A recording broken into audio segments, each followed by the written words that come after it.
ఏపీలోని నర్సాపురం నియోజకవర్గంలో రాజకీయం రసవత్తరంగా మారింది. ఏకంగా ప్రభుత్వ చీఫ్ విప్కే ఎదురుగాలి వీస్తోందట. అధినేత దగ్గర పలుకుబడి ఉన్న నియోజకవర్గంలో మాత్రం జనాదరణ కరువైందట. మరోవైపు సొంత పార్టీ నేతలకే ఆయనంటే పొసగడం లేదట. ఆ విధంగా అధికార పార్టీ ముఖ్య నేత వైఫల్యం తమకు కలిసొస్తుందని ప్రతిపక్ష టీడీపీ సంబరాలు జరుపుకుంటోందట. మరి నర్సాపురంలో ద్విముఖ పోరు జరుగుతోందా, ముక్కోణానికి దారితీస్తుందా? ఆ వివరాలేంటో చూడండి. ఓవైపు వశిష్ఠ గోదావరి సంగమం, అక్కడికి కాస్త దూరంలో ఫ్రెంచ్ వాళ్లు కాలిపెట్టిన సముద్ర తీరం, పచ్చని పొలాలు, ఆక్వా చెరువులు కలిగి జిల్లాకు దూరంగా ఉండే చిన్న నియోజకవర్గమే నర్సాపురం. నర్సాపురం నియోజకవర్గం ఒకప్పుడు టీడీపీకి కంచుకోటగా ఉండేది. కొత్తపల్లి సుబ్బరాయుడు 5 సార్లు ఎమ్మెల్యేగా గెలిచి పలు మంత్రి పదవులు చేపట్టారు. అలాగే నర్సాపురం ఎంపీగా కూడా గెలిచి సుమారు 30 సంవత్సరాలు టీడీపీ తప్ప వేరే పార్టీ జెండా కూడా కట్టే పరిస్థితి లేకుండా చేశారంటే అతిశయోక్తి కాదు.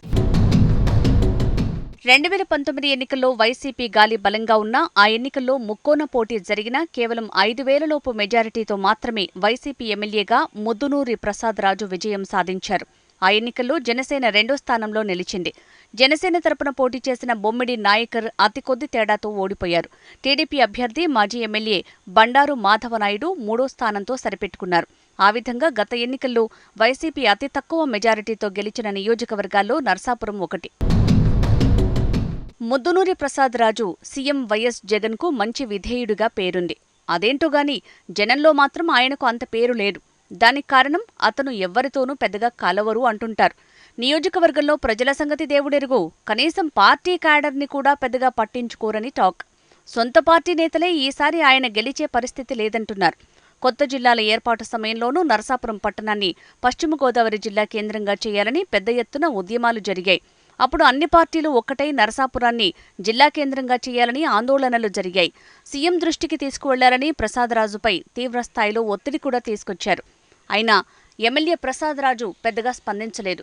అది కూడా పెద్ద మైనస్గా మారిందంటున్నారు. మంత్రి పదవి కోసం ఆశపడి జిల్లా కేంద్రం గురించి పట్టించుకోలేదని అందరూ విమర్శలు చేశారు. అయితే ప్రసాదరాజు ఆశించిన మంత్రి పదవి దక్కలేదు. చివరికి చీఫ్ విప్ పదవి వచ్చింది. ఆ పదవి వల్ల ప్రసాదరాజుకు గాని నర్సాపురం ప్రజలకు గాని ఎలాంటి ఉపయోగమైతే జరగలేదన్న టాక్ విపరీతంగా నడుస్తోంది. నర్సాపురం నియోజకవర్గంలో కాపు సామాజిక వర్గ ఓటర్లు అత్యధికంగా ఉంటారు. తర్వాత స్థానంలో మత్స్యకార సామాజిక వర్గం ఉంటుంది. గత అసెంబ్లీ ఎన్నికల్లో ముక్కోన పోటీలో జనసేన తరపున పోటీ చేసిన మత్స్యకార వర్గానికి చెందిన బొమ్మిడి నాయకర్ 46,000 పైచిలుకు ఓట్లు సాధించి త్రుటిలో ఓడిపోయారు. అయితే ఈసారి టీడీపీ జనసేన పొత్తు ఉంటుందని జనసేనాని ప్రకటించడంతో నరసాపురంలో జనసేన టీడీపీ నాయకులు ఆనందం వ్యక్తం చేస్తుంటే వైసీపీ శ్రేణుల్లో నైరాశ్యం నెలకొంది.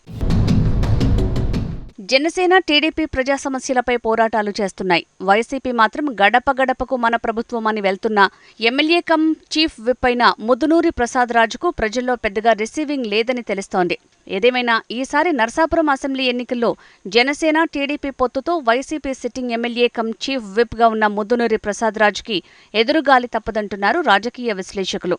మరి ఎన్నికల నాటికి ఇదే పరిస్థితి ఉంటుందా?